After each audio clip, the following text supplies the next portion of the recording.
Olá pessoal, tudo bem? Eu sou o Estevão Secato e começa agora mais um episódio do Virando a Mesa, hoje com Cícero Rocha. Ele é presidente do Instituto Empresariar, que fica lá em Fortaleza, mas atua no Brasil inteiro. O Cícero já fez mais de 1.300 casos de transformação de empresas familiares. Ele é engenheiro e hoje vem contar um pouco pra gente dessa experiência vasta que ele tem. Cícero, obrigado pela sua presença aqui. Eu fico muito feliz, de estar com você por esse trabalho que eu venho acompanhando, seu, Secato, e sei da qualidade da sua audiência. Então, o desafio não vai ser pequeno, viu? Que é isso. Pô, Cícero, fiquei impressionado com esse número de empresas que você já assessorou. Me conta pra gente um pouco da sua história. Pô, da onde você veio, como é que você começou com isso? Perfeito. Primeiro eu quero fazer uma correção. Eu não quero me denominar como engenheiro, porque eu nunca construí nada, nem CREA eu tenho. Nem eu. Então, eu venho mais da matemática, eu sou filho de professores lá do Ceará, que entrei muito jovem, em torno de 15, 16 anos eu estava na universidade, e fui para banco. Lá no banco, eu tive uma oportunidade enorme, não só no banco, mas porque fui para uma pequena cidade do interior do Ceará e inventei, com 18 anos, a comprar e vender queijo na feira. Acabei me tornando um grande atacadista de queijo. Lá na cidade que você trabalhava no banco? Lá trazendo para a capital. Na época não tinha nem carro. Depois, é claro, E trazendo para a capital. E aí eu comecei a ter essa lida com o outro lado do cliente do banco. E aí foi onde eu mapeei as empresas familiares. Então, durante esses 10 anos do banco, eu tive sempre um posicionamento diferente ao atender os clientes. Por ter o mindset de empresário, eu sempre já ia na causa raiz, Uhum. E comecei a ajudar os clientes fazendo intervenções. E essas intervenções, eu percebia que o cliente me retornava e dizia, poxa, essas dicas que você me deu, Cícero, me ajudou bastante. E numa dessas surgiu uma oportunidade de eu resolver uma solução de uma tia minha, empresa familiar, que tinha herdado do meu tio e estava com problema, ela e o genro. Que setor que era? Farmacêutico. Varejo. E, bom, quando eu olhei o problema dela, eu disse, poxa, aqui no banco eu já resolvi coisas mais difíceis. Mas essa minha tia não queria mais a empresa. Acabei tirando uma licença do banco, adquiri essa rede de farmácias e fiz uma transformação. Em um ano eu vendi por 25% vezes o valor que eu tinha adquirido. Mas você tinha quantos anos nessa época? Eu devia ter uns 24. Caramba. Aí, pronto, eu gostei dessa brincadeira e comecei a adquirir empresas familiares em dificuldade, e reestruturar e reerguer.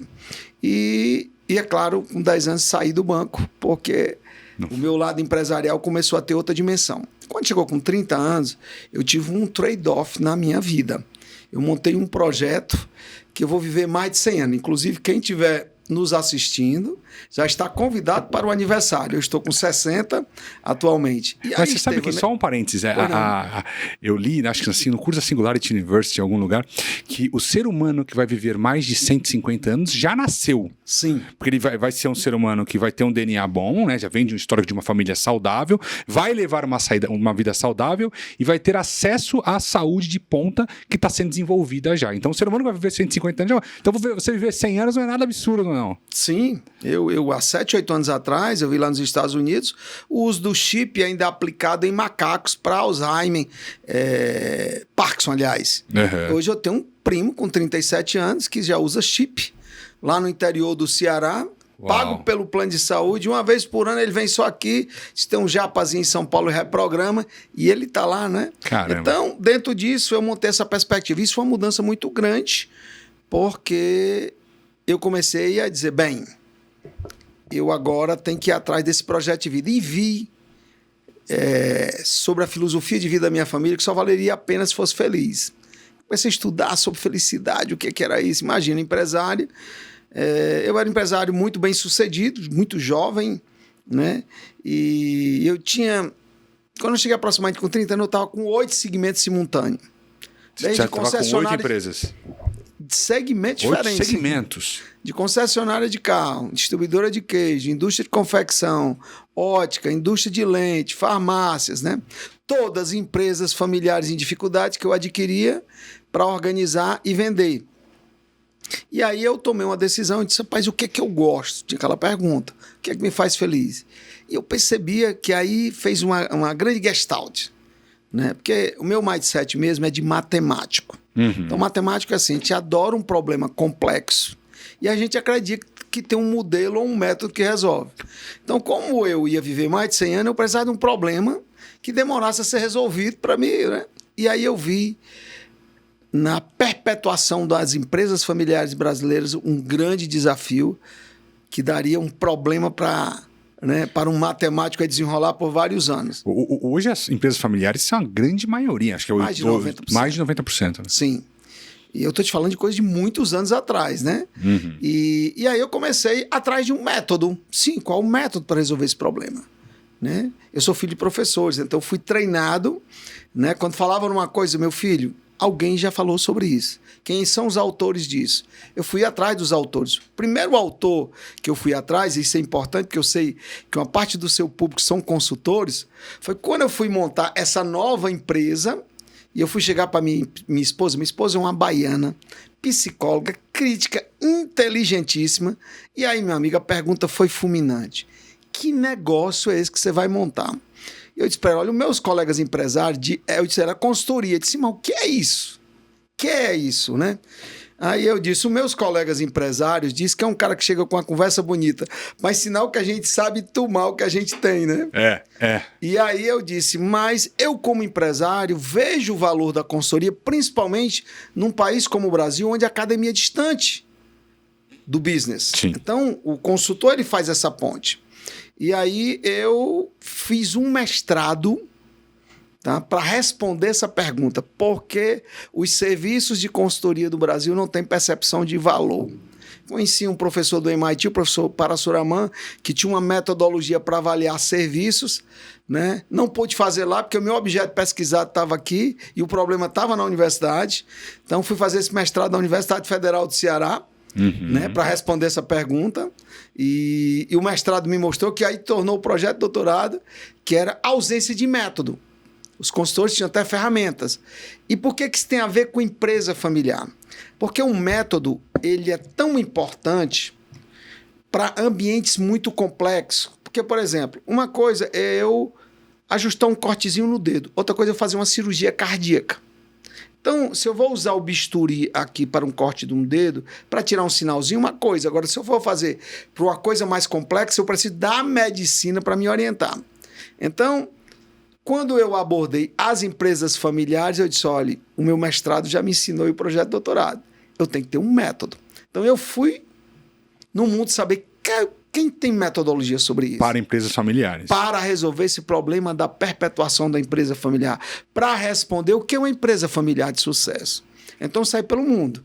E aí, fui para Kellogg, Harvard, aí conheci, né, modelos alemães. No primeiro momento, peguei um modelo americano, né, como bom empresário, o olhar era de empresário. Né? Uhum. Quem passou vários anos vendendo queijo na feira como eu, você sabe, né? A gente não olha um negócio, a gente já vê um número, né? Sim. E dizem que o cearense é o judeu brasileiro. Ah, né? é? Diz que tem uma diferença, né?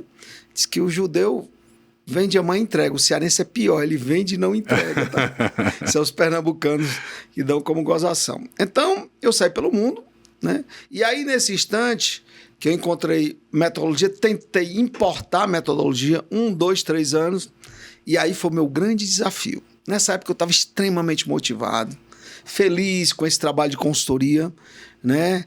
E estava me realizando. E aí foi a minha primeira quebra de expectativa. O modelo americano, como o alemão, somente o americano que eu usei bastante, não funcionava como não funciona até hoje. É um modelo que foi escrito um artigo há 40 anos atrás, né? E como ele é de um país onde o país é colonizador, o impacto da cultura, o modelo não percebe. E no caso da empresa familiar, que a cultura não é a da empresa, é de uma família que depende de região, origem de país, isso é extremamente importante. Cara, não dá para você importar uma metodologia e aplicar aqui para todo mundo. Não vai funcionar. Principalmente, é totalmente diferente. Totalmente diferente. Aí você chega no Brasil, um país colonizado, não, multicolonizado, né? E aí uma coisa interessante, quando você falou que sou sediado de Fortaleza, gente, esse é o esforço que eu faço, né? Porque aconteceu. Como a metodologia que eu importei não funcionou, com 1, 2, 3 anos, aí deu um frio na barriga. Porque era onde eu menos pensei que ia dar errado. Uhum. Né? Mas eu estava com 30 anos, eu olhei e digo, rapaz, eu tenho dinheiro, e tem um tempo. Então eu vou tentar desenvolver um método. As minhas filhas, Estevão, eram pequenas. As filhas de 5 anos, 4 anos. Vou encurtar a história porque são coisas de 20, 30 anos atrás, né? Hoje eu tenho as filhas, eu envolvi filha, mulher, criei uma instituição chamada Instituto Empresarial. Por que uma instituição? Porque na hora que eu vi que eu tinha que montar uma metodologia, e eu vi que levaria no mínimo 10 anos, porque o ciclo de avaliação de uma metodologia empresa familiar, de um case, é no mínimo 10 anos. Para você os ciclos são longos, sim. Para você testar, você validar, provar, validar. Tipo, por que a empresa familiar não se perpetua? É porque os sócios estão mais pobres? É porque a empresa não é profissionalizada? Isso leva uns ciclos, né? E aí eu tive que mudar outro tipo de organização. Eu tive que sair do ambiente de uma consultoria e criar uma empresa de conhecimento intensivo aplicado. Tanto é que a razão social do Instituto Empresarial não é empresa de consultoria. A gente se apresenta porque é igual o Circo de Soleil. Se ele não disser que é circo, ninguém vai, né? Sim. Então, a gente é uma empresa de conhecimento intensivo aplicado. Então, o que é isso? Eu criei uma área, né, de pesquisa, eu banco há 20 anos, tá? Porque ficou muito claro para mim na época. Para eu validar uma metodologia, eu tenho que ter o paciente, o objeto pesquisado, tem que ter uma área de ciência testando, né? E na época, até hoje eu olhei, não tinha uma universidade, e eu fiz como algo privado, né? E por isso, nesses anos, a gente já fez mais de 1000 projetos. E aí, isso tem a ver, o Ceará talvez hoje é o estado que eu menos tenho projeto. Por quê? Porque lembra que eu precisava testar metodologia em várias culturas? Eu precisava fazer projeto, sim, com paulista, com gaúcho, com pernambucano, com japonês, paulista, que foi morar em Petrolina, que casou com a família paraibana, tá? Então eu saí vendendo projetos pelo país, mas com aquele olhar de quê? De trazer o paciente para o hospital, que era o instituto, para ter o objeto pesquisado. Fantástico. Então, todos os projetos que nós fizemos, apesar dele ter um contrato lá de um projeto, ele lá está autorizado a gente a pesquisar e virar case, né? Aí, e o impacto na minha família, eu também sou uma empresa familiar. Então, as minhas filhas, por exemplo, eu tenho um filho aqui. O TCC de graduação foi empresa familiar, o mestrado foi empresa familiar, o doutorado é empresa familiar, projeto pós-doutorado. Então, a minha família estuda 24 horas sobre empresas familiares. Então, o Instituto hoje é como se fosse um sírio-libanês, um Albert Einstein, em que a empresa familiar chega lá independente do tamanho. É isso que eu ia falar, assim, você pega... Tem empresa familiar de quando? Tem empresa familiar de mais de bi. Que você pega para tocar. Como a gente já está com muito tempo, o que aconteceu, até as que eram pequenas cresceram, né? Para você ter ideia, eu fiz serviço para 3 Corações que usa a nossa metodologia há 16 anos. Você imagina como era o tamanho. O Apivida, o projeto que eu fiz, inclusive foi a entrada na época que o atual presidente estava adentrando no processo de sucessão no lugar do pai, não no lugar do que o pai continuou, mas ele era só médico, né? O Jorge, ela não faturava 70 milhões de reais. Imagina como é hoje, né? Capital então, aberto, inclusive. Então, sim. E de mais diversos segmentos. Porque a nossa metodologia, ela independe do negócio. E é interessante, ela vem auxiliar os profissionais que lá trabalham. Por exemplo, na área de turnaround, tem algumas empresas que nos procuram, tá? Para auxiliar na entrada. Porque a nossa metodologia é uma solução integrada que olha desde o fundador, a fundadora, a família, a empresa, o negócio. Isso ajuda muito, por exemplo, um advogado, na hora dele fazer uma minuta de contrato social, porque aquela minuta de contrato social, ela é um instrumento jurídico, mas como ela tem um impacto social, ela impacta na dinâmica da família. Tem família que estava numa paz enorme, o pai resolveu fazer um planejamento sucessório e a dinâmica da família mudou. Uhum. Porque começou a falar sobre eles agora serem os donos. Então, cada família dessa tem um impacto diferente. Então, nós montamos uma metodologia, que inclusive é a tese de doutorado da minha filha do meio, que se denomina BFB. BFB. Balança de Family Business. Só para o pessoal entender aqui. Então, o Cícero vai contar agora a metodologia que ele criou. E é uma ferramenta fortíssima de virada de mesa. Mais de 1000 projetos, né? Pois é.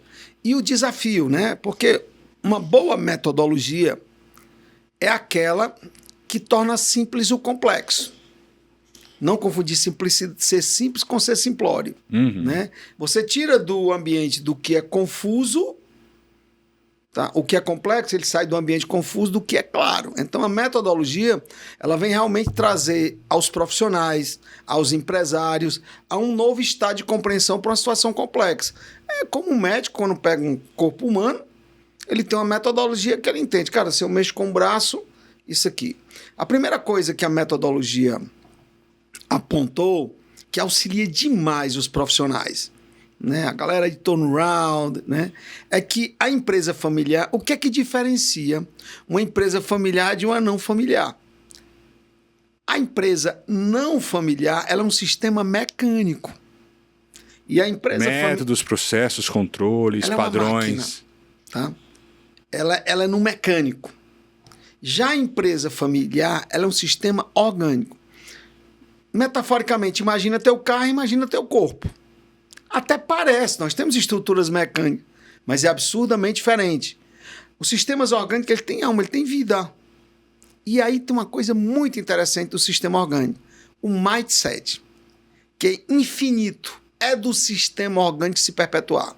Você pegar uma árvore, cai uma folha, uma semente ali, ela vai tentar nascer outro. O seu carro, se cair um paralama do carro, não vai nascer outro carro, tá? Porque é um sistema mecânico. E isso interfere em todas as intervenções de um planejamento estratégico, tá? A entrada de um executivo de mercado, ao redesenho de um organograma, a montar o conselho, porque, e é outra característica dos sistemas orgânicos, é que eles são absurdamente diferentes um do outro. E aí, nos projetos mais complexos, por exemplo, como de turnaround, de reestruturação, né, que são projetos complexos, aí você precisa ter essa compreensão, porque em dado momento o bicho pega. E o detalhe, como os ciclos dos sistemas orgânicos são mais longos, tem muitas intervenções que você faz agora. Por exemplo, venda e compra de empresas. Eu sou consultado para orientar e eu venho explicando muito. 90% é o the day after. É o dia depois, que é a família, porque o meu olhar é que não é a empresa. A empresa é mais um dos negócios da família, tá? Então, tanto é que a nossa metodologia é simbolizada com a árvore. A logomarca do Instituto, inclusive, é o baobá africano, né? Por quê? Porque o BFB vem dizer o seguinte... Quais são os pilares? Como é que funciona? Pronto. O que é que precisa balancear, né? Então, e por que você precisa entender isso? Eu tenho uma expressão que eu gosto de utilizar, né? Parafraseando um presidente americano que dizia, é a economia idiota, né? Eu digo o seguinte, são humanos idiota. Então, os humanos é interessante. A vida, ela não se repete, mas o humano, ele repete as coisas. Tá? E aí você ter essa compreensão dos pilares ajuda muito a você a mitigar os riscos, né? Porque o que é risco? O risco é aquilo que você não percebe, né? Então, o BFB ele vem trazer, mapear quais são os 7 pilares. Vamos entender como uma árvore, tá? Existe um microambiente da árvore, que são as raízes. No caso da empresa familiar, é umas figuras chamadas indivíduos chaves. Fundador, fundadora. Lembra daquela matriarca que pouco anda na empresa e que, se você perguntar, ela manda mais do que todo mundo? O funcionário de longa data dentro da companhia, tá? O filho que trabalha dentro da empresa. Você não pode enquadrar eles como... Eles são líderes. Não. Eles têm um impacto, eles são raízes de uma árvore. Tá? E Secata, é tão importante entender isso, porque isso tem que a ver com a formação das futuras gerações. Com o BFB, a gente começa a entender... Eu vou falar mais na frente, anote, não esqueça, sucessão não existe, viu? Anote esse corte. Sucessão não existe na empresa familiar, nós vamos falar sobre isso. Esses indivíduos chaves, ele se desbalanceou. Quando ele se desbalanceou, ele contamina o ecossistema todo, a árvore inteira. E o que é que desbalanceou eles? Quando eles começam a se sentir infelizes. Por exemplo, eu chego em empresas, pego 2, 3 planejamentos estratégicos que são feitos, empresa sadia, num negócio fantástico, ela não avança, batendo num teto. Né? Aí quando eu vou no BFB, a primeira coisa que ele diz, analisa os indivíduos chaves. Aí eu chego lá, tá o dono, com 60, 65 anos de idade, saúde boa, mas o mindset dele é que ele quer se aposentar, porque ele vem de uma cultura. Sei, o pai era funcionário público, algo desse tipo, que com 60 anos se aposentava. Só que ele está altamente saudável. A medicina diz que ele vai viver para 90 anos. E ele se sente saudável, vai todo dia para a empresa. Aí fica aquele discurso, os meus filhos que vão assumir, mas só que ele não sai. E nem dá espaço de poder. Não passa o bastão, não delega poder. Não. Aí eu chego nessas empresas e digo, me mostra o planejamento estratégico que foi feito. E as pessoas até se assustam e tragam o planejamento e dizem, não, eu quero que você traga a lista das pessoas que participaram das oficinas de planejamento estratégico. Quando eu chego lá, ele não está. Não, é porque o papai se não quer que a gente resolva isso. Só que quando chega na hora de montar o orçamento do planejamento estratégico, implementar o planejamento, que vai mexer no bolso dele, ele diz, não, a crise está muito grande, esse governo não sabe para onde vai. Mas não é porque ele está sem saber para onde vai. Porque no BFB a gente mapeou que existem 3 fatores que desbalanceiam o indivíduo-chave. Um é um problema de ordem física, uma cirurgia, um câncer, um problema de ordem mental, emocional, uma depressão. E o último que nós identificamos nos últimos 7, 8 anos, que é muito interessante, é a falta de um sentido na vida. Isso existe teoria, tá?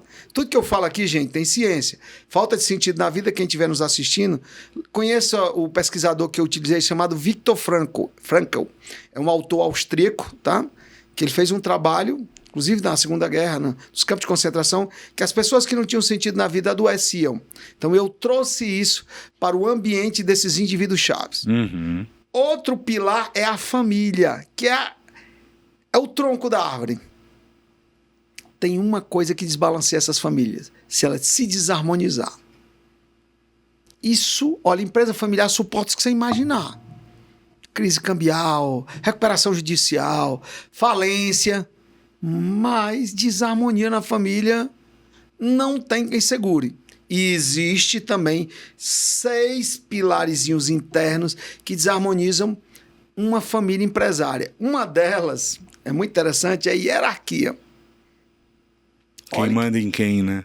Pois é, porque a hierarquia do sistema família é diferente da hierarquia da empresa. Na hierarquia da empresa, como é a estrutura de poder? Você tem um organograma, você vai colocando por competência, o chefe, o CEO, concorda?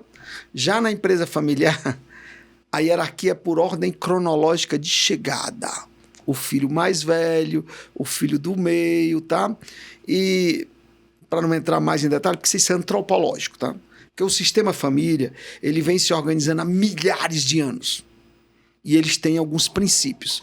A empresa é coisa do século XIII para cá, né? Então, aquele famoso paradoxo. Você chega na empresa familiar, tem um filho mais novo que é o mais competente, então ele hierarquicamente vai lá para cima, e tem um irmão mais velho, muito trabalhador e não é mais competente. E aí fica o pai e a mãe querendo botar o filho mais velho, e a empresa dizer, não, que é o filho mais novo. Porque existe um conflito de interesses hierárquicos. E não existe um certo e errado. E aí o que a nossa metodologia ajuda? Você vai, faz uma intervenção na família. Cara, é um negócio... Eu mesmo me emociono toda vida que eu faço isso.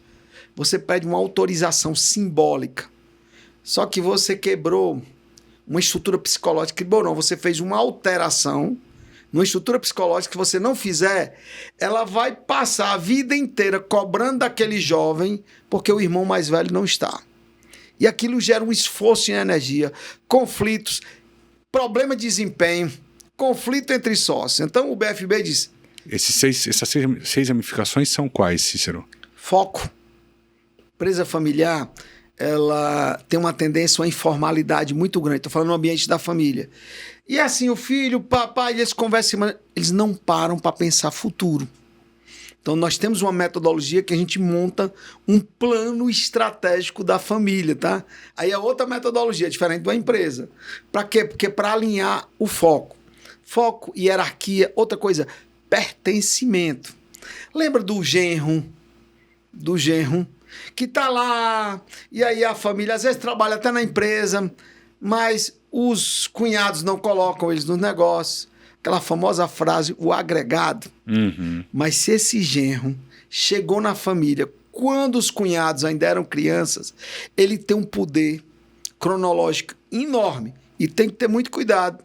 se você vai isolando ele, você desestabiliza o sistema.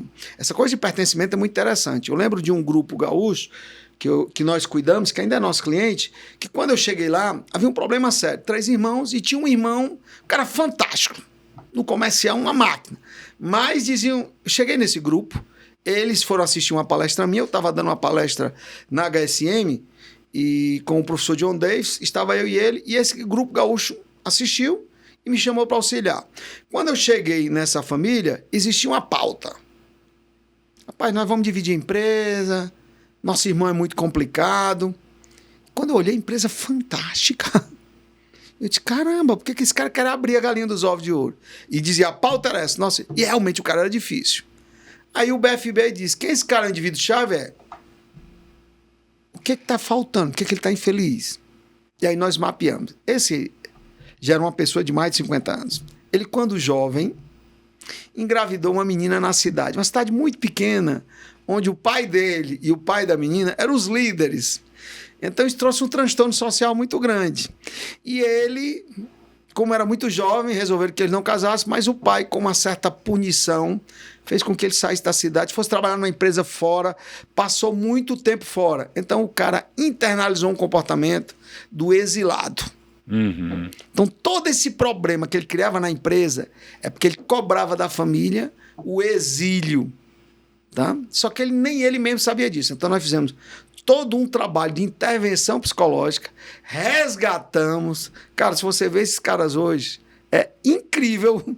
Acabou a história de vender empresa. Olha, aquilo que poderia gerar a venda, a separação do negócio fantástico ou uma grande confusão jurídica, onde é que estava a causa? Um indivíduo-chave, que o BFB mostra, que não estava feliz, que teve um problema de falta de pertencimento na família, né? Porque na época, tá? Então, isso tudo ajuda a você trazer um ordenamento. O terceiro pilar são os negócios da família, são os galhos da árvore. Pode ser fazenda, pode ser concessionária Toyota, pode ser hospital, pode ser um provedor de internet. Porque a família empresária, de empresários, ela vai ramificando, né? Ela vai criando coisas, né? E o BFB, quando mostra que é os galhos, porque o que acontece muito? A empresa familiar, ela às vezes tem uma visão de miopia. Ela quer direcionar a família pelo produto. Ah, o meu pai tem uma rede de varejo de farmácia, agora todo mundo tem que trabalhar em varejo de farmácia. Isso é o produto. Isso é só um galho, eu posso ter outros galhos na árvore. Isso muda muito a concepção. E o que é que desestabiliza os negócios da empresa familiar? São 6. Ou é um problema de estratégia, ou falta de um planejamento estratégico, ou pior ainda, um planejamento estratégico mal feito, né? Ou é um problema de processo, e eu não estou falando de processo ISO, não, processos críticos. Por exemplo, falta de um processo de governança. Sim. Tá? Outro, pessoas. Né? E aí, pessoas, quando eu falo os indivíduos chaves, pessoas certas, não só os indivíduos chaves que estão, formar os indivíduos chaves é aqui um alerta para a formação das novas gerações, né? Eu vejo muitas novas gerações sendo formadas como herdeiros, sucessores, e agora eu vou falar sobre o capítulo da sucessão. Anotem, sucessão não existe. Tá? Porque não existe outro Estevão. Uhum. E por que isso é importante? E Cícero, o que é que existe? Uma integração de gerações. Para você ter ideia, na empresa familiar, um indivíduo-chave, um fundador, um patriarca, até depois de morto, ele ainda impacta na empresa, cara. Porque o papai falava que tinha que fazer dessa forma. Caramba, fica na cultura o jeito. Nós temos uma metodologia de mapear DNA de empresa familiar. Como elas são diferentes, foi necessário nós termos uma metodologia para mapear DNA, para dizer, olha, esse negócio aqui é bom para você, isso não é. Isso aqui é o perfil da sua família, isso aqui não é. Não, isso aqui você vai operar só como investidor, tá? Uhum. Não entra no core, porque isso aqui não é o DNA da família. Então, isso ajuda muito num processo de sucessão. Vou chamar aqui de sucessão, tá? Por que, Cícero, não existe sucessão? Porque, e aí isso é o grande equívoco. Por quê? A grande dificuldade das sucessões acontecer. Fica o sucedido internalizando o quê? Eu não presto mais para nada, porque você diz que vai vir alguém pro lugar dele. E o que é que ele vai fazer? Aí você diz, não, o papai vai viajar. Eu digo muito, paz, se teu pai começar a viajar, ou ele vai montar uma agência de viagem, Porque vai chegar um dado momento, não é do DNA dele viajar. Tá? Então, você tem que entender que o que você faz é um grande rearranjo de poder. Uhum. Aí é que entra a governança. Né? O conselho Mas não é é... que entra nos conflitos também familiares. Sim, né? E a metodologia vai ajudando a mitigar isso. Então, o conselho não vira aquele local onde você vai dependurar aqueles que não servem mais para nada. Porque quando você fica insistindo na sucessão, quando você bota o sucedido no conselho, o pai ou o irmão mais velho, todo mundo diz, não, estão só encostando no nosso, concorda? Sim. O destino é que levar a gente para a morte. E não é isso. Você ouve um rearranjo, ele tem um novo papel. E outra coisa importante é a sucessão, que dificulta muito o sucessor. E aí fica treinando o sucessor para ser igual ao pai. Porque não vem suceder o cara. Isso gera bastante frustração. Eu tenho visto bastante sucessor frustrado. Ainda mais quando tem empresa que entra em crise. Ainda mais porque ele fala, putz, meu avô fundou a empresa, meu pai cresceu a empresa e agora eu, o incompetente, tô afundando o negócio. É uma sensação horrível que Perfeito. Você pega nesses Porque nesse a pessoal. cabeça dele é que ele veio ser ipsilita, é o cara que tá lá. E o cuidado que a gente tem é que essa deformação vem, às vezes, por conta de um projeto de consultoria, de uma escola de business, tá, que fica formando herdeiros e sucessores. Repito, empresa familiar não precisa nem de sucessor nem de herdeiro. Precisa de indivíduos chaves, que são aqueles caras que entendem que estão sendo trabalhados para ser raiz de uma planta, que primeiro tem que saber cuidar da felicidade dele, porque eles vão ser impactados nisso. Segundo, tem que entender como é que harmoniza a família. Eu vejo CEOs jovens que dizem, não, esse negócio de família eu não vou resolver não, o problema é da minha irmã. Não, isso aí é uma empresa não familiar. Você ser, inclusive, executivo que não é de família. Tá? É uma grande deformação nas formações. Inclusive, você estava me cobrando um curso sobre isso, né? Sim. E a gente tem que formar, eu devo trabalhar esse ano, um curso sobre como preparar executivos seniors de empresas familiares. Porque não adianta... eu vejo muito isso, né? Uma empresa que é familiar e fala, pô, agora vai dar certo. Eu trouxe um ex-CEO da Kellogg's no Brasil. Mas, cara, não vai dar certo. Esse cara tinha uma estrutura monstruosa. Esse cara operava uma máquina, né? Ele operava um carro. E agora né? tu botou o cara num corpo humano. E que não tem procedimento, processo padrão, e que você tem que lidar com... egos, vaidades, conflitos de interesse, conflitos geracional. De culturas, simbologias diferentes, né?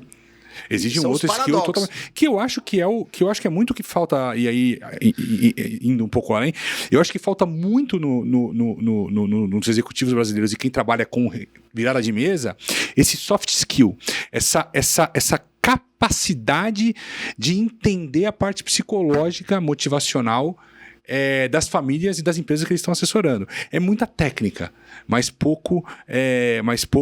eu acho que pouca parte humana, né? Da reestruturação. É técnica também, concorda? Eu concordo. Concorda? Né? Então, Estevão, é isso que você falou. O outro pilar é o societário. Né? Olha, lembra, os indivíduos-chave querem ser felizes, a família quer harmonia e as empresas querem profissionalização. Só repetindo das empresas, eu falei de estratégias, pessoas, processo, cultura. As pessoas, né, não falam muito, olha, a cultura pega a gente no café da manhã, né? Assim, na empresa familiar, ela pega de noite você dormindo, tá? Ela e são absurdamente diferentes. Gente, eu já estou há mais de 20 anos, já só de governança, só conselho, acho que mais de 60. Você pega uma empresa familiar do Ceará, aí você pega uma de Pernambuco, que é a poucos quilômetros. É absurdamente diferente. Não precisa ir longe, né? É absurdamente diferente. Por quê? Você pega... Aí vou entrar em cultura. O pernambucano, ele é um dos poucos estados brasileiros onde eles expulsaram os colonizadores. Então, quando você chega para implementar uma metodologia lá em Pernambuco, a primeira coisa que você tem que trabalhar é o reconhecimento da cultura local. Eu tenho algumas pessoas que me pedem, inclusive lá eu tenho uma honra, né? Fui nomeado o embaixador das empresas familiares pelo LEAD, porque o LEAD de Pernambuco é o segundo maior do país. Que legal. E lá a gente auxilia várias empresas através do LEAD. E eu chego em algumas companhias que já estão há 10, 15 anos com conselho. implementado, conselheiro, compliance. E eu, sim, mas o que é que vocês estão me contratando? Doutor Cícero, é porque a gente assiste a palestra do senhor, fica muito claro que tem algo lá do seu modelo que não está acontecendo. Por exemplo, eu cheguei numa empresa estabelecida, 5 prêmios, uma empresa de mais de 70, 80 anos, mas com as reuniões, com conflitos bestas, que você não entende. Cobrança exagerada, sabe aquele climão? Vendo a hora, cada um diz, eu não venho mais, vou trazer um advogado para vir para cá, e você não entende por quê. Na hora que for implementar a governança, e aqui vai um alerta, né? Ela foi muito orientada só na perspectiva do sócio. E a perspectiva do sócio não tem conversa. Eu estou mais rico ou estou mais pobre? Só que existe, como eu falei na árvore, outras perspectivas. Existe uma família que é harmonia. Nesse caso lá, o que aconteceu? Se implantou compliance, trouxe um presidente de conselho de fora também orientado, só que os primos começaram a não se encontrar mais. A governança de família virou um protocolo familiar, que era só um documento jurídico para atender os sócios, para regular as relações de sócios, e as relações, a dinâmica família da harmonia foram se perdendo. Quer dizer, o almoço de domingo não tinha mais. 7 casas de praia, cada um na sua. Aí, como o sistema é integrado, essa falta de harmonia começou a chegar onde? Dentro da mesa do conselho, tá? Mas tinha um primo lá que era CEO que dava pena. Porque os primos pareciam capeta, tá? Por quê? Porque a governança estava toda montada numa estrutura jurídica patrimonial fiduciária, tá? Quer dizer, olhando só o sistema societário. Então, outra coisa importante, que aí é o último aspecto, ó, na empresa familiar, estratégias, pessoas, processo, cultura, a estrutura de poder.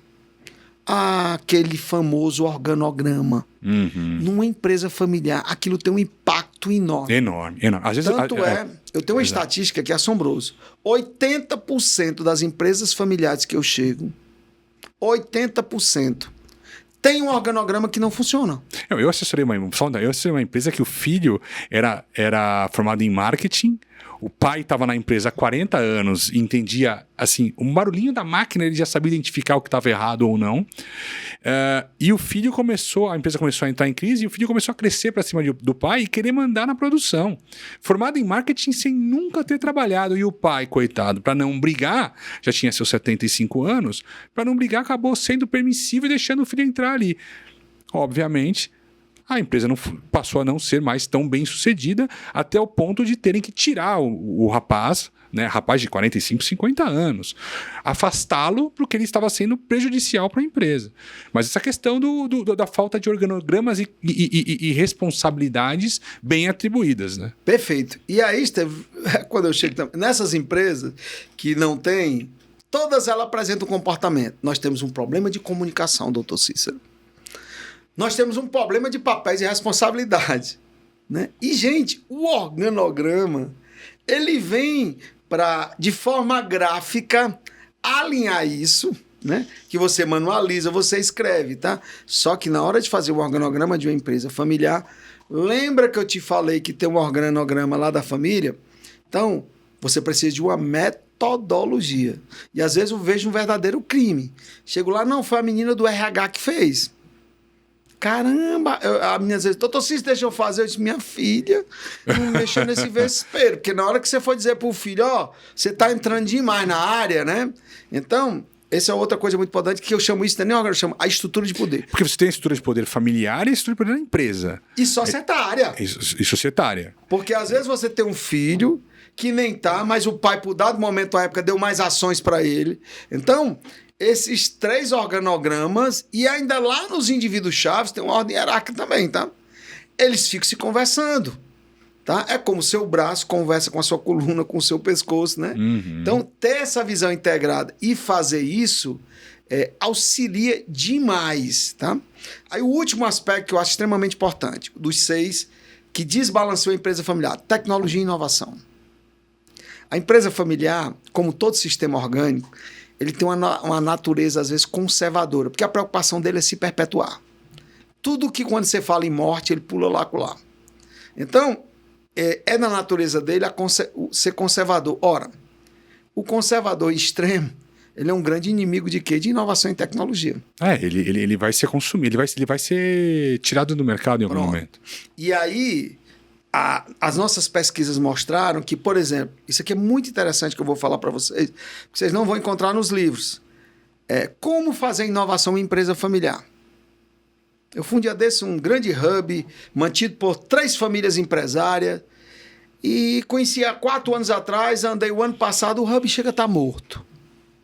E aí, doutor Cícero, por quê? Inovação em empresa familiar, se você não envolver a família empresária, vai virar sobra de investimento da família ou uma brincadeira do cara de TI da empresa, tá? Para que aquilo entre no DNA, você tem que envolver as novas gerações. Orientação que eu dei a esse grupo que eu estou ajudando. Coloquei os netos dentro das startups, tudinho. Com 6 meses, primeiro que vai aparecer muito dinheiro, viu? Na hora que a família vê, né? Gente, flui. Por quê? Porque é um sistema orgânico. Se você não integra, tá? Ele não flui. Então, se você fica falando de inovação como algo solto, ele não vai acompanhar a dinâmica nem a energia da empresa. Então, falei dos 4 pilares do microambiente. Indivíduo-chave, família, negócios e sócio. Agora, tem 3 pilares que são dos macroambientes. Agora, só um parênteses. É muito assim, a sua metodologia é 95% pessoas e relacionamentos, né? Cara, tu mapeou e eu tinha esquecido de falar. Esses 4 subsistemas que eu falei, pilares, primeiros, ele tem uma hierarquia, ó. Primeiro são pessoas, indivíduos. Depois família, negócio, por último sócio. Eu vejo muita gente discussando, né? O dia desse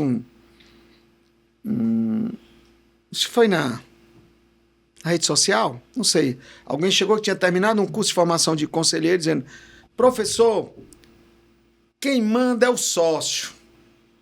Eu disse: você está falando que tipo de empresa? Não, qualquer empresa. Eu fiz isso da empresa familiar, não, amigo. Tem uma senhora. Eu disse: olha, eu não vou complicar muito aqui, não vou botar nem o filho que é CEO, não. Mas você chega numa empresa familiar grande, eu estou falando em empresa de 1 bi. Para você tal. Empresa de 1 bi. Que tem uma senhora que não é sócia ainda, se tiver 0,5%, mas ela é meieira. Ela é mãe do CEO, mãe das outras 2 diretoras e manda no fundador, tá? Tu quer me dizer que é aquele acordo societário tal. Ela manda na convenção da empresa, tá? Ela manda na entrada do executivo novo ou não, se for impactar na família. Então, assim, tem uma ordem hierárquica, assim, pessoas, família, negócios e patrimônio.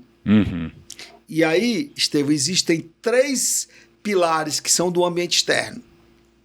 O social. Empresa familiar, ela tem um impacto social muito grande.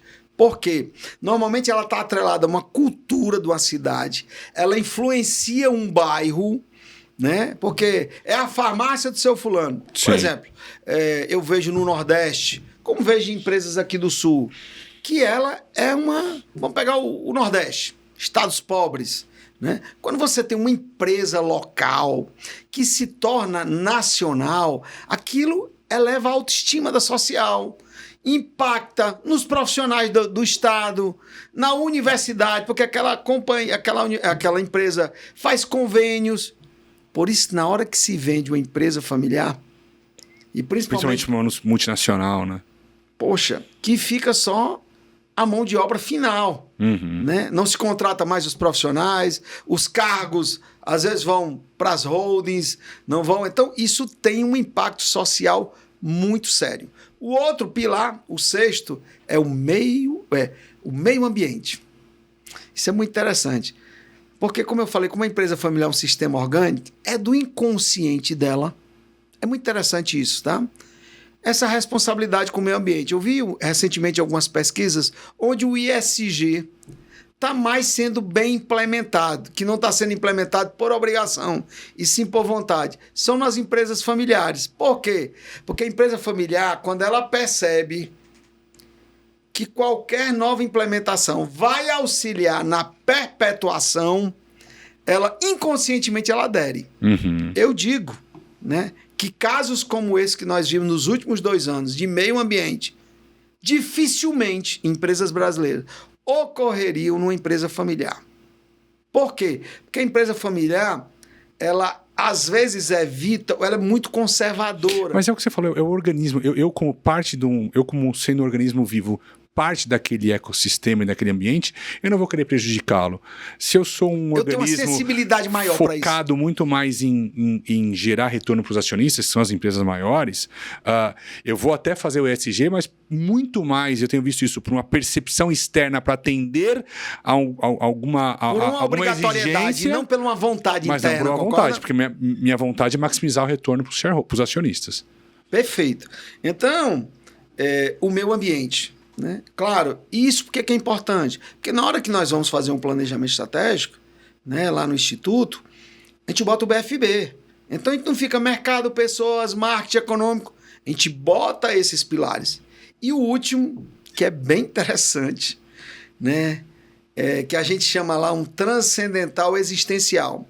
A empresa familiar, ela tem uma alma, que ela tem uma necessidade existencial. É como se ela nascesse para algo além do que você vê. Você não entende, você vai encontrar... Tinha um caso muito interessante que ele não foi meu cliente, que era o seu Ivens Dias Branco, do grupo M. Dias Branco, uma das maiores empresas de massa, empresa familiar do país. E eu estava desenvolvendo um trabalho para outra família, de outra indústria de massa, que foi vendido a ele. Quando eu cheguei numa segunda-feira para fazer uma reunião, tava um pessoal tudo brincando, rindo lá com o vigia. O seu Ives tinha comprado na sexta-feira, tinha sido publicado, como era uma empresa na bolsa, a gente sabia, né? Só que ele foi no domingo, porque ele trabalhava no domingo, ver a empresa. E aí o vigilante não deixou ele entrar, né? E aí todo mundo perguntou, por que você não deixou? Ele disse, rapaz, o dono da empresa vir no domingo. Mas é porque... Qual é a explicação? Estou pegando esse case. É porque o seu Ives queria mais dinheiro? É porque ele é ganhador? Não. É porque existe uma alma na empresa familiar de um sentido maior, né? Que isso tem a ver com a perpetuação da família, com a história, com a cultura. E a gente percebeu nos nossos estudos que a empresa familiar que não tem, que é o que se chama hoje de propósito, sim, nós mapeamos isso há uns 15, 20 anos atrás, que isso era importante que tivesse formalizado, explícito, dialogado. O que é que faz a gente se levantar toda segunda-feira? Tem um professor John Ward lá de Kellogg que ele chama os paradoxos da empresa familiar. Então tem um outro ecossistema chamado transcendência. Agora eu vou tentar trazer... Isso vai um pouco também... eu acho que essa transcendência que você menciona, ele inclui também o trato do funcionário, aquele cuidado... O manter aquelas pessoas que estão ali, ajudaram a fundar a empresa, mas não são sócias. Ele foge, muitas vezes, do racional e ele vai para uma parte mais emocional mesmo, né? Eu diria... Aí tem que... ler Viktor Frankl. O Viktor Frankl, ele dizia, esse austríaco, que a gente tem um inconsciente, além do que Jung, Adler definiram, Freud, que é uma coisa de existência maior, né? O professor Viktor Frankl, quando você chegava no consultório dele e que dizia que queria se matar, e ele dizia, por que você não se mata? Aí o paciente dizia, não, mas eu tenho um filho. Aí ele pegava aquilo ali, porque aquilo dava um sentido maior. Então a empresa familiar, ela tem um construto, assim...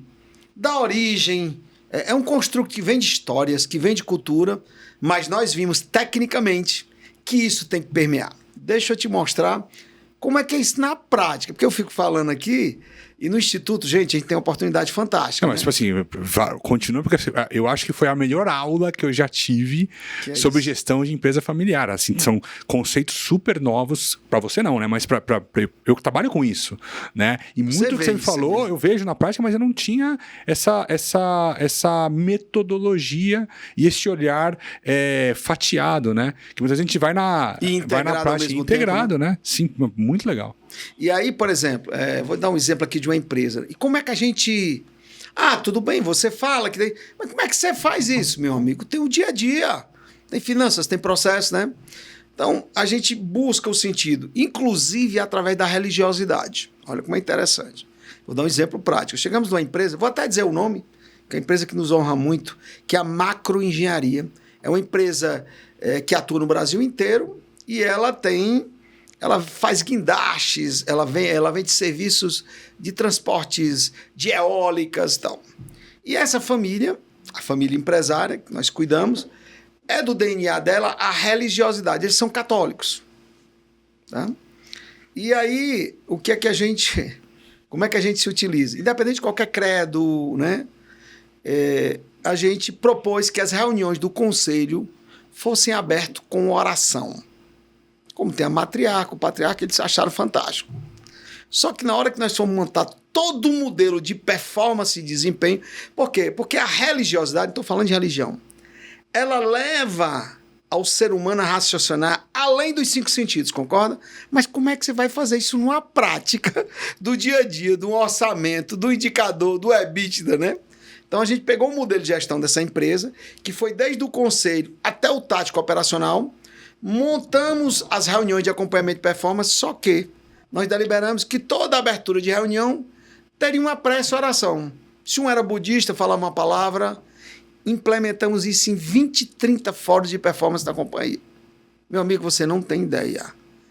O impacto que trouxe isso ao clima organizacional, né? Você tira também aquele sentimento. É muito interessante os efeitos, que eu ainda estou pesquisando mais sobre isso. Competitividade. Por exemplo, uma coisa que a empresa familiar ela tem muita dificuldade de trabalhar com esse conceito. Ela até discursa, mas ela é muito da cooperatividade, porque vem de família, né? Uhum. É da natureza dela. Quando você trabalha essa transcendência, aí você consegue que esse sentimento de competitividade interna ele seja diluído. Tá? Então eu te dei um exemplo desse 7º pilar e como isso poderia funcionar no dia a dia na prática, né? Mas eu tenho uma família que é ateia, por exemplo. A gente colocou o seguinte: toda abertura de fórum tem que ser lida uma mensagem positiva. Sim. Rapaz, e quando você sistematiza isso, e é do ser humano, né? O ser humano quer paz. Uhum. O ser humano quer harmonia, concorda? Eu acho que é o grande objetivo de todo mundo. Rapaz, eu tive uma concessionária de carro muito interessante que era da natureza. A família era muito aguerrida. Cara, os vendedores não brincavam, não. E aí o RH, olha, a gente sente o clima, muita discussão, o que é que a gente faz? E a gente começou a fazer uma intervenção dessa em 90 dias. Eu lembro que a gestora de RH chegou para nós, essa empresa devia ter uns 400 funcionários, 500. Doutor Cícero, o nome do senhor é Cícero, mas eu acho que o senhor não é Padre Cícero, não, né? Porque pareceu um milagre, né? Eu dizia, minha filha, método, quando bem aplicado na hora certa, né? É como cirurgia, né? Parece até milagre. Então, o BFB, a gente trabalha esses 7 pilares. Muito tá? bom. Muito bom. E o grande desafio, né? Eu e minha família, nós somos uma empresa familiar. E a gente tem uma visão de futuro desafiadora. Eu acho que quem está nos assistindo vai até rir, né? Há mais de 8 anos a gente definiu que a gente até 2040 a gente quer impactar positivamente 1 bilhão de pessoas na Terra, transformando empresa familiar. Por isso que eu te agradeço muito, Estevão, e a você que está nos assistindo, tá, por essa oportunidade. Porque impactar não é me comprar os serviços, né? É que essa ideia que eu estou falando, se você vai usar a nossa metodologia, ou se nós vamos ter oportunidade de trabalhar juntos, né? Então, esse processo de comunicação aqui, nessa oportunidade, você está colaborando muito com esse nosso grande indicador, tá? Não, eu que agradeço. Eu que agradeço demais. Vamos fazer coisa juntos, estou super animado, achei super legal, desconhecia a metodologia. Eu acho que pouca gente, assim, né, falando do Brasil como um todo, né, ainda não é tão conhecido, mas conte comigo para divulgar, porque eu achei fantástico, Cícero. Obrigado mais uma vez. Eu que fico assim agradecido. E realmente, isso foi uma decisão nossa, que primeiro a gente precisava se aprofundar para depois explicitar, porque nós estávamos falando de algo um pouco raro, né? Porque é uma metodologia que vem falar de como se perpetuar a empresa familiar brasileira. E aí é uma coisa que foi bem interessante, porque eu acho que a gente pensava que ia atirar num canto, parece que a gente acertou no outro. Dado esses vários países que tem no Brasil, nós começamos também a ter um reconhecimento internacional, né? novembro eu tive inteiro na Europa, Espanha e tal, participando em congressos, a gente sendo chamado para explicar, né? No próprio EURAM, que é o Europe Academy Management, é um grande evento acadêmico sobre gestão de empresa familiar, onde também nós fomos convidados, né, a explicitar isso. E metodologia é igual a pilotar avião. A gente tem que ter as 10 mil horas de voo. Então, hoje a gente já tem, mas a gente não tinha as 10 mil horas de voo. Né? Uhum. E por que agora, Cícero? Porque quando a gente começou com um pilar, 2, 3, mas com os 7 a gente sentiu, chegou. Uhum. Né? E agora o nosso papel é estar compartilhando, né? Com as pessoas, divulgando, mobilizando. Eu não gosto nem de dizer formar, porque eu sei que quem está nos assistindo são pessoas que têm conhecimento muito além dos nossos, mas a gente poder contaminar positivamente, né? E eu acredito,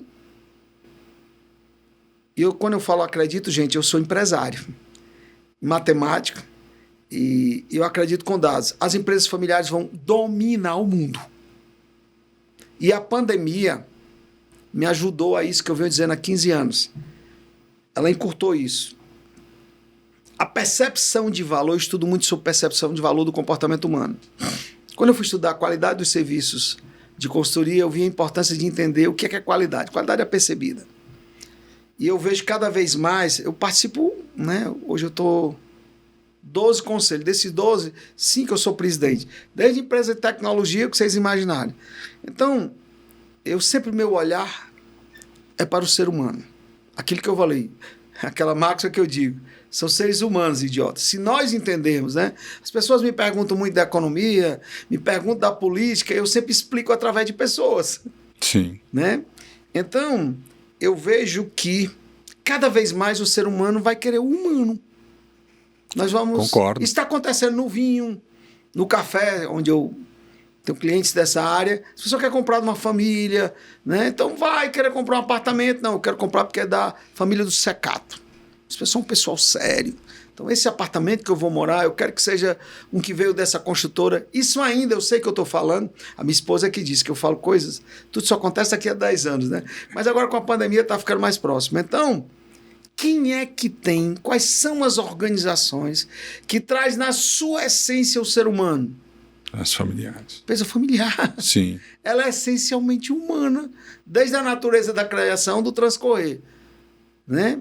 A pergunta é, como cientificamente cuidar da perpetuação desse ecossistema? Porque é interessante o que você está falando, porque a gente sempre lê de que a tendência é que se formem grandes conglomerados de empresas globais, a nível global, e do outro lado você vê realmente isso. As pessoas, apesar dessas macro tendências, as pessoas buscando se conectarem mais com as empresas das quais elas estão comprando, entender o DNA daquela empresa. Humano, né? A busca pelo humano, é isso. O centro de gravidade, eu digo, a empresa familiar ela tem uma capacidade de gerar um centro de gravidade de humanização. Primeiro que ela tem uma história, começou assim, e a história é humana, ninguém diz, começou com um robô, começou na época que desenvolveram a planilha, não, tem uma história humana, né? E outra coisa, isso que você falou, né? Essa percepção, agora vamos falar de Brasil. É preciso a gente fazer a leitura internacional, né? Eu estive na Europa agora, eu fiquei muito feliz, não pelo reconhecimento, tive com professores da Complutense em Madrid, participei de um congresso, inclusive fui convidado, tive a honra de fazer a palestra de encerramento para mais de 12 países, falando sobre isso. E a Europa, os caras são um pouco à frente de tudo, né? Eles já descobriram isso. Então, lá o avanço, as pequenas e médias estão dominando, estão chegando a um tamanho, né, que estão contaminando. Então, o que nós estamos vendo no Brasil ainda é um movimento que aconteceu na Europa 15, 20 anos atrás. E aí, por essa falta de compreensão, as empresas familiares brasileiras estão muito baratas. Uhum. De cada 10 fundos que me procura para dar um parecer sobre empresas familiares, que agora está assim, né? Me botam numa sala, não sei nem quem é, são várias pessoas me ouvindo e me perguntando, é uma empresa assim, né? É incrível Eu digo, qual é o perfil? Qual é a tese? Empresa familiar, faturamento ideal, que tenha mais de 15 anos. Porque antigamente, se era velha, era problema, né? Porque os fundos já perceberam o DNA. Sim. São as mais rentáveis, as mais lucrativas, as que crescem mais rápido, os melhores locais para se trabalhar. Só tem um detalhe: morrem fácil. Eu às vezes me sinto, Secato, como um cara, um médico agora, em 2023, que reencarnou no começo do século. As empresas morrem de dor de barriga. Empresas grandes, que em uma conversa de 1, 2, 3 semanas, tá? A gente consegue que o filho que estava sem falar com o pai, gerando uma desmotivação enorme na empresa, tá? Que já estava induzindo o pai a vender e tal. E volto a dizer, meu nome é Cícero, mas não sou Padre Cícero. Né? E não sou eu, não. Gente, eu tenho um time, tá? E parceiros também que são fantásticos. Mas o que é isso? É falta de ciência aplicada.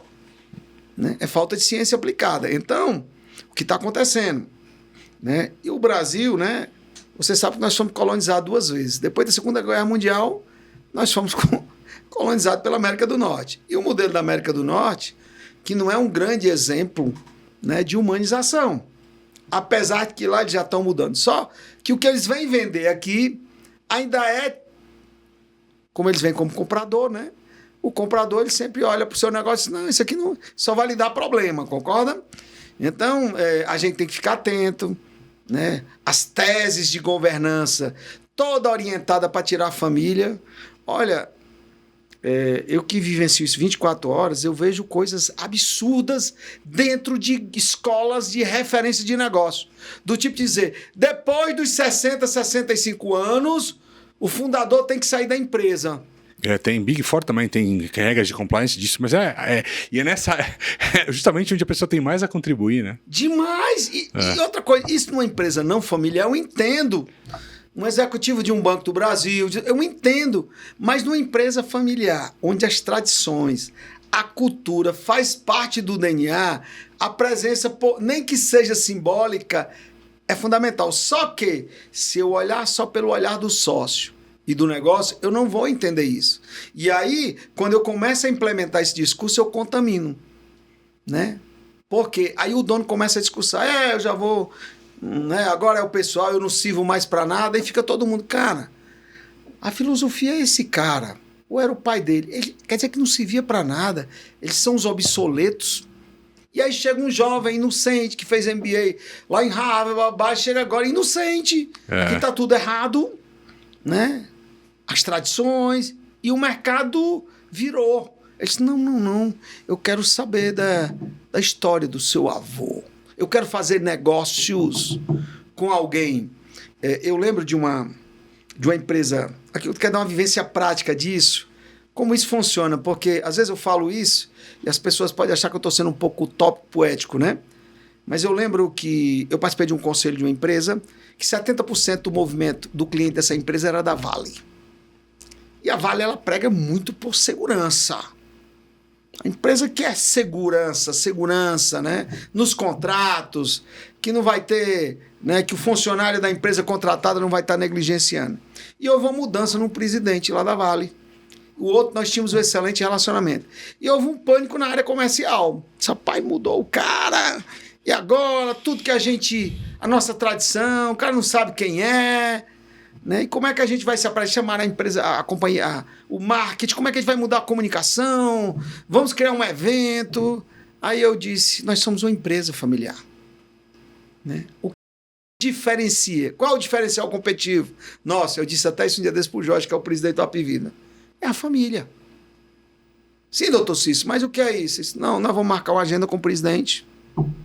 Vai eu, o fundador e os 8 netos. Doutor Cícero, mas não é assim. Calma. Chega lá na reunião, tal, sócio, tal. Eu disse, não, nós temos contratos formais, mas nós queríamos mostrar para vocês por que é que contrato dessa empresa aqui se cumpre. Aí um bocado de criança na sala lá do presidente. Até hoje, esse presidente está em outras organizações, eles nos indicam, porque ele entendeu a mensagem. E isso permeou lá no discurso da Vale, tá? Uhum. Então, essa integração, tá? O problema é quando eu quero separar o inseparável, né? Não, com certeza. Com certeza. Não sei se eu consegui dar exemplos práticos. Não, conseguiu. Pô, super, super obrigado, Cícero. Vamos ter que encerrar agora. Por mim, ficava mais 4 horas. Vamos conversar muito mais. De novo, te agradeço. Obrigado pela sua presença aqui. E vamos seguir. Perfeito. Eu agradeço a você, a atenção, né, de quem está nos assistindo. E vamos que vamos. Já tivemos mais longe, não é? Pessoal, muito obrigado. Chegamos ao final de mais um Virando a Mesa. Nos vemos na próxima semana. Até breve.